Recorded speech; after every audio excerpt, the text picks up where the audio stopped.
Welcome to Empowered Money Podcast. I'm your host, Alan Franks, and today I'll be interviewing Adam Lewis, owner of Risk Consulting Services, which is an actuarial firm.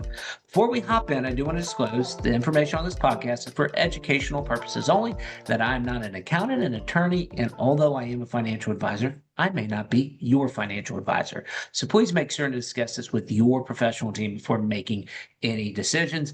With that said, Adam, thanks so much for joining us here today.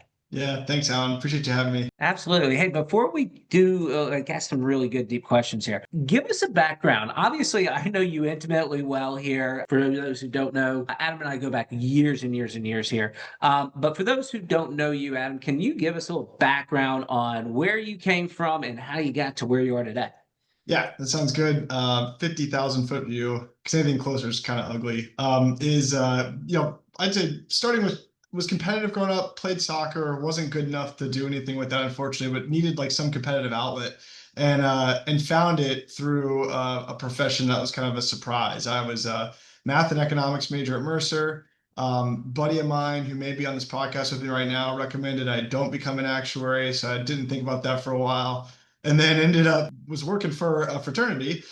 Started studying to make more than beer money every 2 weeks on the side. When I got back with my now wife, ended up getting a job at a small firm through a family friend connection, and then started studying for actuarial exams. And at that point, I went into a black hole that I don't know if I ever got out of, but it's been a great journey. The profession is phenomenal from a standpoint of you kind of earn while you learn, which was great for me. Super motivating incentive right in front of me to get these exams done first, and then to move to the next stage of kind of beginning with a principal and a partner at a larger firm, and then now a business owner. And as we'll get into, kind of the motivator behind all of this was the entrepreneurial path. And I'm glad that we got to where we are today. And even though it's a little scary at the moment, we're moving forward. So yeah. Right. And everybody sees you made the leap that so many people want, which is that move from corporate America to being your own boss here. But I want to go back because I remember it could have been 10 years ago now. You were just studying nonstop. Like you put in hard work years ago to get to where you're at. Can you just talk a little bit about how many letters are actually after your name? How many hours? What was your schedule back then? And then, you made it really high in a very, very large corporation here beforehand. So just talk a little bit about that work ethic that you're known for and what gave you the ability to go out and do your own thing. Yeah, thanks for the kind words, Alan. It's pretty nerdy, so you made it sound a lot better than it is. But I would wake up, I'd study math, as we like to say, for about 2.5, 3 hours almost every morning for a while. And yeah, to get to these exams, average travel time is about 8.5 years. So it's, people may know of a CPA process or, what you do on the CFP side or a CFA. It's similar to that. There's a series of exams, but it takes about 8.5 years to go start to finish. And I got it done in a little under 4.5. And the way I got there was by just relentlessly studying and taking a couple of exams at a time throughout the process. Now, we're going to get to like who matters in life, and you don't get to that point without a lot of support, my friends included, but chief among that is my wife, and having someone there to kind of balance that out. Effectively plan some social things for me was very important throughout that entire time to make sure I didn't lose my mind. It was kind of hard to know you during that time, Yeah, Now, exactly. Adam, question for you. Do you think you might have been the youngest person to have those designations at that time? Not the youngest, but there is like a travel time thing online. I think I was like, when they started tracking it, like the 15th fastest or so. I don't know, something like that. But yeah, it was quick. Yeah. And then That's nuts. at OW, you mentioned before, I did move up to partner, and I was like one of the younger ones on that arena too.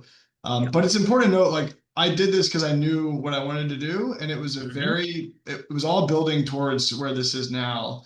And I think without that kind of end goal in mind, I don't know that I would have gone through that to get to this point, if that makes sense. So Absolutely. So let's talk a little bit about that. When was that moment of your corporate life where you were like, okay, it's time.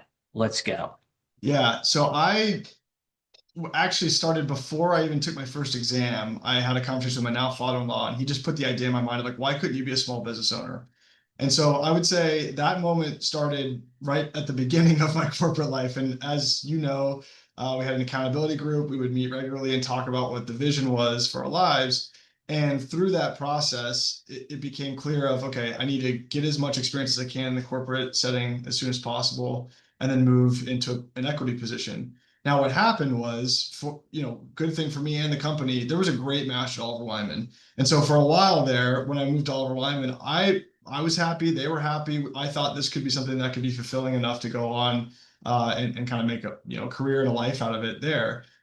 We just had kind of a different thing pop up late last year where another small business reached out and we had a conversation and it became a good opportunity for me and my family to try to explore the entrepreneurial path moving forward. So I'd say it was always kind of yanking at me in the back of my mind from day one, if that makes sense.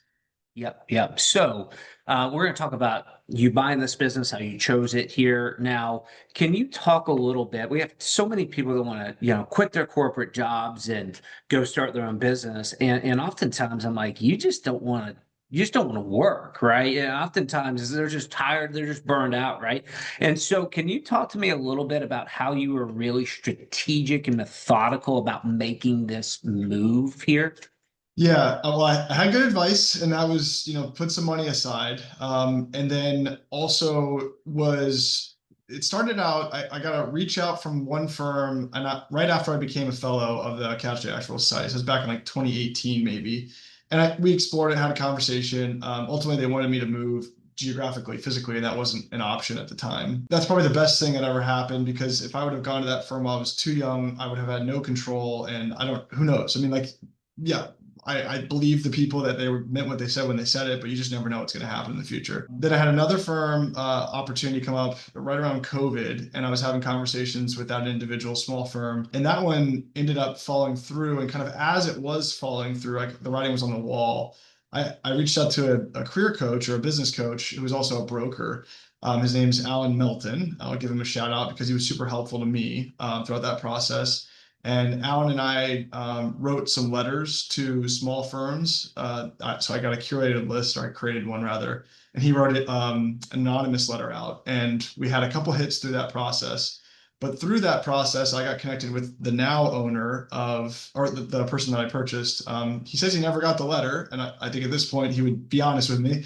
But we connected on LinkedIn. And so through that process, I connected with Rick, is the individual's name on LinkedIn. And then Rick was looking to maybe move on and wasn't in a rush, but just reached out at the end of last year and we grabbed a drink and there was a good, kind of social fit. And then from there, it became looking at the business itself. And so from that point forward, we had a due diligence process where I brought up, you in, I brought a few others that you recommended to me, the CPAs, and we have another mutual friend who helps out on the mergers and acquisition side. He also helped. So kind of put a buy team together, for lack of a better term, and just really try to poke a lot of holes in this thing. And I think what it came down to your point, was this is a good business for the long term, but it's going to be some work. And so you've got to make sure that this is what you want. You have to put in sweat equity up front to, pay for the good margin and the great clients. And fortunately, there's been a good rapport between me and the owner or the seller now. And that's helped a lot throughout this whole process as well. So let's talk about that. So most people, when they go buy a business, they have a business broker and they help guide them through the process right there. I don't believe you had one, right? It was you and the business owner working this out together. And the fact that y'all were able to close that deal is, now that I've seen multiple deals happen and fall through, it's unbelievable, right? But walk us through how you evaluated the firm before buying it. How many businesses, you've been talking to other actuarial firms for a long time, right? How many other businesses did you talk to before you went deep with this? And what were the numbers or maybe the signs that really mattered most that made you land on this specific firm? Yeah, there were two others that I talked to in detail. There were maybe three kind of loosely, if that makes sense, beforehand. And then the specifics on why this deal worked is, to your point, like we had two willing parties. And I think that unfortunately, sometimes like the right place, right time is a big part of the deal. And those others, I mentioned the geographical limitations on one. And then the other one, I just don't think the other party was willing to move forward at the end of the day. And I think that creates a lot of issues. And so, yeah, I think we had two very willing parties. a lot of trust and rapport. And the reason why that was built immediately is I had the title, for lack of a better term, but also kind of like I could point to a body of work. So he saw something that was credible, right? And that took time to develop, right? 10 and a half years or so at Oliver Wyman. And on the flip side with him, it was looking at, his financials and also the type of clients he had, and then kind of getting rumblings through the market of his reputation being strong as well. And so there was just a mutual trust that, Hmm. and this is something that's kind of funny. It's like, I paid him a good multiple for this business. And, you could have argued like, well, how many other buyers would he have had for this thing? But I think the flip side would have been, had I not paid him a good multiple, I don't know that he would have sold it. It's this funny, weird thing, business valuation. Cause like, Yep. what does it mean to you ultimately at the end of the day? Is what I think it comes out to. And then obviously if you do eventually want to resell, you need to consider that as well. But yeah, I mean, there's, since the theme here is talking about leaving corporate life, yeah, I mean, it became kind of like the right place, right time. And that was a lot of what it had to do with getting this deal done. So, You mentioned trust and whether there's a broker involved or just you two. When the trust breaks down, the deal breaks down. 10 out mhm, of 10 times. The trust right. breaks down, the deal breaks down because you have to partner with this person for a couple of years. So, can you talk to us a little bit about how y'all structured the deal and how long Rick's staying on and how you guys kind of negotiated some of those things? Yeah, no, it's a good point out. So if everything goes to plan, I will have paid him roughly 40% of the total purchase price up front, and then 60% is due based upon performance of the business over the next 3 years. Hmm. And I think something like that's pretty standard for a consulting business where the owner is, very much the business itself.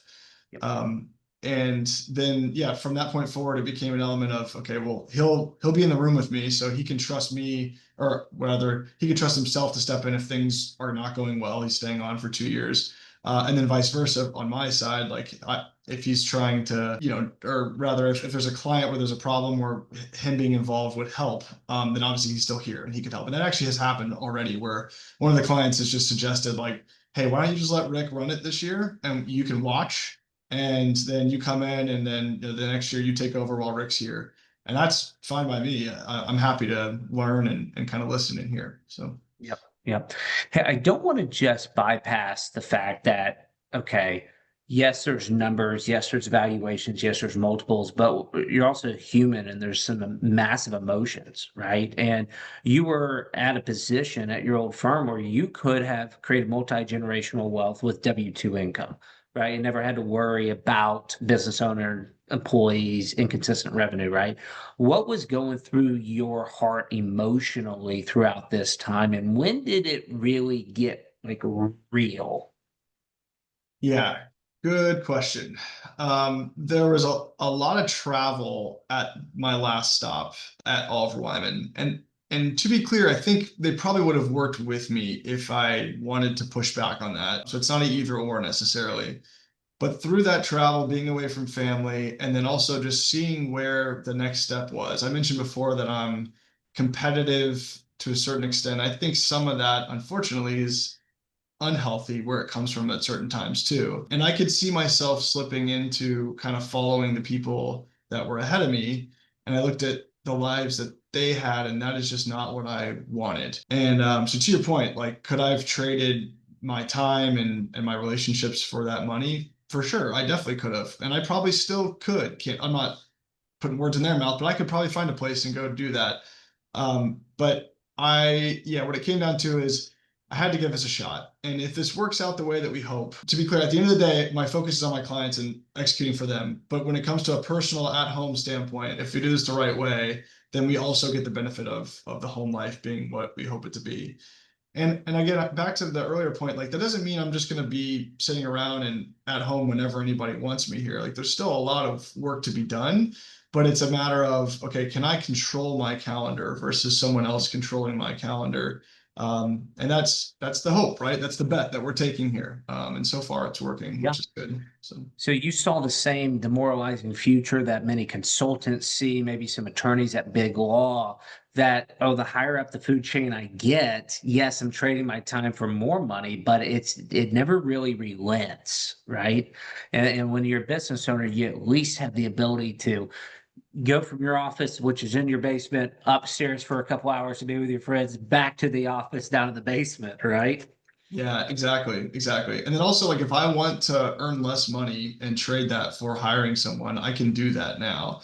Whereas before, yeah, there's multiple companies that are this way. It's not just an Oliver Wyman thing, but before you couldn't necessarily hire who you wanted to, right? So no, again, no knock to Oliver Wyman, but that's just I Of think course. the No, reality of yeah, the yeah. situation. Yeah. And we're just talking about corporate America and the hierarchy and what it means to be at the top of that. And I remember I met somebody recently, a high up at a big law firm, and gosh, it looked like he had an awesome life. It did, right? And I walked away. I'm like, man, I bet this guy's making a ton of money. Got country club memberships, like. But he was leaving the networking event at 7 to go to another client dinner at 7:30 on like a Tuesday or so. And I walked away thinking, man, that guy's going to trade his time for money, and he's never not going to be able to trade his time for money. When you're a business owner, you have the ability to scale, right? You have the ability to scale and you have the ability to leverage not only like money and time, but also other people, right? And I mean that in the nicest way possible, but you have the ability to replace yourself over time. It's not overnight, but you have that, at least that ability. So, hey, talk to me here. Deal closed recently, right? And what's been the biggest surprise here, good or bad? Maybe both. Like, what's been the best good surprise? What's been the best bad surprise, right? Yeah, yeah, I tend to focus on the negative. And so the biggest bad surprise has been that I am not as good as I think I am. And I think in certain areas. So I had a lot of people talk me up about being really good at communication when it comes to an actuary. And I think I bought the hype and then got in and had a new set of clients that I hadn't worked with before. And yeah, had some humbling experiences early on, to be honest. And so that's an unexpected challenge of just like now having to reset and recalibrate to the new client base. Kind of makes you hungrier and try to find a new way to resonate. But yeah, I mean, on the flip side, the positive has been the reception. So fortunately, we've had a lot of growth already since I've been in, and that's attributable to just a few folks who know who they are, and I just thank them a bunch for their influence throughout this whole process too. Yeah, no, it's been interesting, and I think long term too, it's about as I expected in terms of scale. Like I knew it was going to be difficult to early on because we mentioned buying the business at a healthy multiple and trying to continue to live a life at home. So in other words, not make zero money.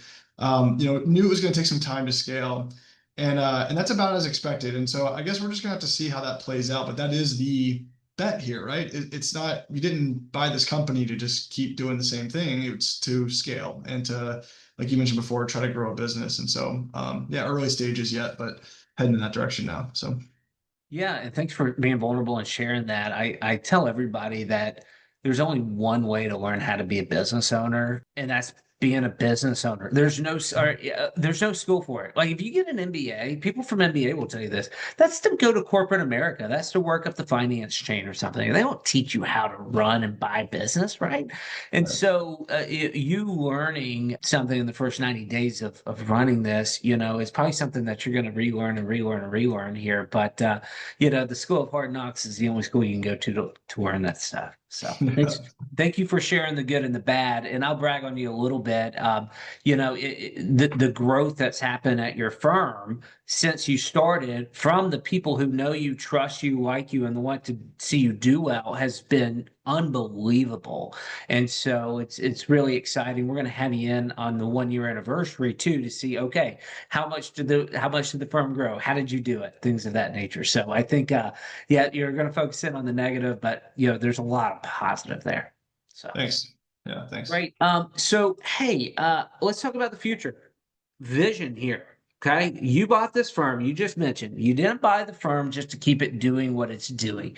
What is the vision here? What's the timeline for the vision? What's the strategy overarching strategy to reach that vision? Yeah, yeah, we've got a big potential move forward, another like semi acquisition that's in the pipeline at the moment, and that's more of like of a book of business, and I'd have to hire to support that book of business. The lead partner on that is retiring, So that timing, as it always is going to happen right when my son is born in a couple weeks. So we'll have to figure that whole thing out. But if that goes through and so far it looks good, then that allows me to instantly scale and bring some people in, knowing that we've got revenue to support them, a very sticky recurring revenue base there, which is super helpful and exciting. And then from there, it's a matter of, okay, where do we go? If we are able to get some margin on that business, which it looks like we should, then do we reinvest right away, or do we kind of try to like let things settle for a minute? I'm leaning towards reinvesting right away, and it's going to really depend upon the growth, right? Like, does the phone stay ringing? After these first couple months, I've really hit the ground running here. I mentioned we've got a boy in the way. Is it going to slow down? We'll have to just kind of see how to keep the flywheel moving. But I mean, my intention would be this time next year. Yeah, we've got, 3 dedicated full-time folks that are new in the building. And then we've got, maybe 2 others that are, kind of at least semi full-time, if you will, right there. Whether it be interns or, someone who's about to graduate, or someone who's like about to retire, maybe on the other side as well. And I think that's So, doable. So, well, yeah. yeah, when we were evaluating this deal, we talked about this, and I didn't know if it would actually come to fruition, but it's like, hey, you buying this business is your ticket to the game to go buy more businesses. And you're not even, 90 day or 90, 180 days or whatever in, and you're already buying another book. Is that right? That's right. Yeah. Yeah. And it Wow. was through connections. Yeah. Fortunately, like it was produced for me by good people. So, yeah. Yep. Yep. Great. So as we're wrapping this up, somebody's listening to this and they're in corporate America and they're working in really long hours and they're making really good income, right? Yeah. What is some advice that you might give them or bestow upon them here as they're contemplating going out and starting their own thing or buying their own thing? Yeah, try to at least one time make it crystal clear what you want to do and then take steps towards that end. And it may not work right away, as in my case, took 2 or 3 times, kind of a stop start.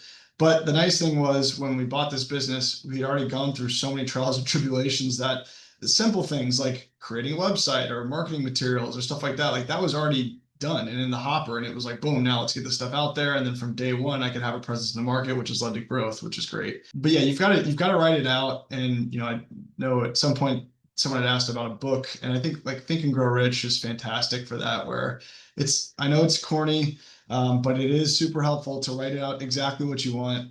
And I had a moment, it was scary, where I wrote out exactly what I wanted, maybe 5.5, 6 years ago now, maybe a little bit longer. And to the T on saying what floor of the building I was going to be on, to the amount of revenue I was managing, to what I was doing in the day. It actually happened. And I just picked the number floor out of thin air. We weren't even on the floor at the time. We were on 22, and I said the 26th floor. For whatever reason, we got moved to the 26th floor the same year I took over the leadership position in the South. And anyway, all that being said, like it does manifest, even though Yeah. sometimes it feels like it doesn't.